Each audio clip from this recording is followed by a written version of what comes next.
equal and equivalent set, disjoint and overlapping sets.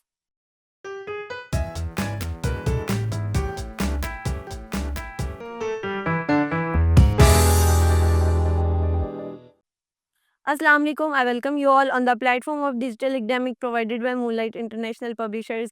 Hello, my dear students. I'm your maths teacher. My name is Aisha. Our today's topic is about equal and equivalent sets. Students, what are equal sets? Equal sets तब होते हैं जब आपके पास कोई से दो sets आ रहे हो और उन सेट्स के अंदर मौजूद एलिमेंट्स भी एक दूसरे के बराबर हो यानी कि सेम हो. For example if we have a set A 1 3 5 7 9 और सेट बी भी मेरे पास क्या आ रहा है 1 3 5 7 9, तो both sets are equal sets. इसको अगर हम डिस्क्रिप्टिव फॉर्म में सेट बिल्डर फॉर्म में लिखें तो तब भी इक्वल होंगे. अगर मैं कहती हूँ if U is equals to AEIOU, U हमारे पास सेट है उसमें वोवल वर्ड्स दिए हुए हैं और मैं दूसरा सेट बता रही हूँ एस मेरे पास सेट है X such that X is a vowels, यानी कि मेरे पास एक्स ऐसे नंबर्स हैं, एक्स ऐसे एलिमेंट्स हैं जो कि क्या हैं वोवल्स है. तो स्टूडेंट्स यू और S both sets are equal. Now come to the equivalent sets. Equivalent sets कौन से सेट्स होते हैं? अगर आपके पास ए और बी दो डिफरेंट सेट्स के अंदर नंबर मुख्तलिफ आ रहे हैं लेकिन उन नंबर्स की काउंटिंग उन एलिमेंट्स की तादाद सेम है तो वो कौन से सेट्स होंगे? वो आपके पास इक्विवेलेंट सेट्स होंगे. इसकी एग्जांपल आपके पास स्क्रीन पर आ रही है.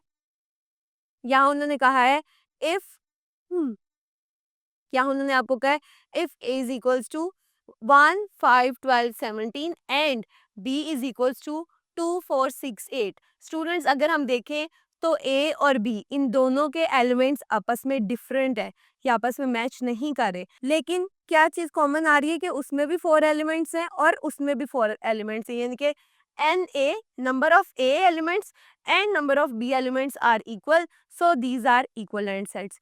नाउ स्टूडेंट्स अगर हम अगले टॉपिक की तरफ आए तो the next topic is disjoint set. Disjoint set हमारे पास कौन सा सेट होता है? ऐसे सेट जिसमें दोनों सेट्स के नंबर एक दूसरे से मुख्तलिफ होते हैं, वो सेट्स कौन से कहलाते हैं? डिसजॉइंट्स कहलाते हैं. इसकी सिंपल सी एग्जांपल है, अगर मैं कहूँ सेट ऑफ इवन नंबर्स तो उसमें वो सब नंबर्स आ जाएंगे जो 2 के टेबल पे डिवाइड होते हैं, और अगर मैं कहूँ सेट ऑफ ऑड नंबर्स तो उसमें वो सब नंबर्स आएंगे जो कि 2 के टेबल पे डिवाइड नहीं होते. तो ये दोनों डिसजॉइंट सेट्स हैं आपके पास. स्क्रीन पर आपको एग्जाम्पल भी दिखाई गई है. A is equals to 2 4 6 and B is equals to 1 3 5. A जो आपके पास इवन नंबर्स हैं और जो बी आपके पास ऑड नंबर्स का सेट है, तो बोथ आर डिसजॉइंट सेट्स. अगर मैं बात करूं ओवरलैपिंग सेट की, तो ओवरलैपिंग सेट में क्या चीज होती है स्टूडेंट्स? उसमें कोई से दो सेट्स में एक चीज, एक एलिमेंट, दो एलिमेंट, तीन एलिमेंट कॉमन आते हैं, तो हम इसको कहते हैं both sides are overlapped each other. Now students example अगर हम देखें, ए हमारे पास यहाँ पर आ रहा है 2 4 6 एंड सेट बी हमारे पास आ रहा है 2 3 5. स्टूडेंट्स अगर हम गौर करें तो हमें पता चलेगा कि सेट ए में 3 एलिमेंट्स है और बी में भी 3 एलिमेंट्स है, लेकिन इन दोनों में एक कॉमन नंबर आ रहा है दैट इज 2. इसका मतलब है सेट ए और बी आपस में ओवरलैप्ड है. Now students come to the exercise. Exercise number 6.1 का क्वेश्चन नंबर 4. उसमें उन्होंने आपको कहा है observe the following pairs of set and separate equal and equivalent set. It's so simple question. आपने सिर्फ क्वेश्चन देखना है और आपने बताना है कि क्या ये सेट्स इक्वल है या इक्वलेंट है. इक्वल कब होंगे? जब उनके अंदर सेट के अंदर एलिमेंट्स सेम होंगे, और इक्वलेंट कब होंगे? जब उनकी नंबर ऑफ एलिमेंट्स सेम होंगे. अगर मैं क्वेश्चन नंबर 1 की बात करूं, they said a is equals to 9 and b is equals to 1 2 3 4 5.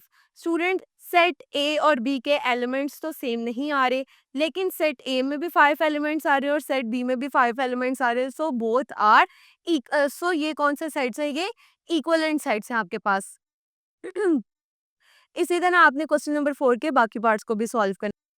Now come to the question number 5. Question number 5 में वो आपको come to the question number 5. Question number 5 में वो आपको कह रहे हैं observe the following pairs of set, separate the disjoint and overlap set. आपने सिर्फ सेपरेट करने हैं कि ये सेट्स डिसजॉइंट है या ओवरलैप है. अगर हम इसका फर्स्ट क्वेश्चन देखें दैट इज 1 2 3 4 5 6 और बी सेट है आपके पास 1 2 3 5 6. अगर हम देखें तो एक नंबर, एक डिजिट ऐसा है जो कि डिफरेंट आ रहा है, तो it means A and B are overlap set. इसी तरह आपने इसके बाकी पार्ट्स को भी सॉल्व करना है। तो स्टूडेंट्स, ये थी हमारी आज की वीडियो। मैं उम्मीद करती हूँ आपको आज का लेक्चर समझ में आया होगा। Stay tuned till next video. अल्लाह हाफिज।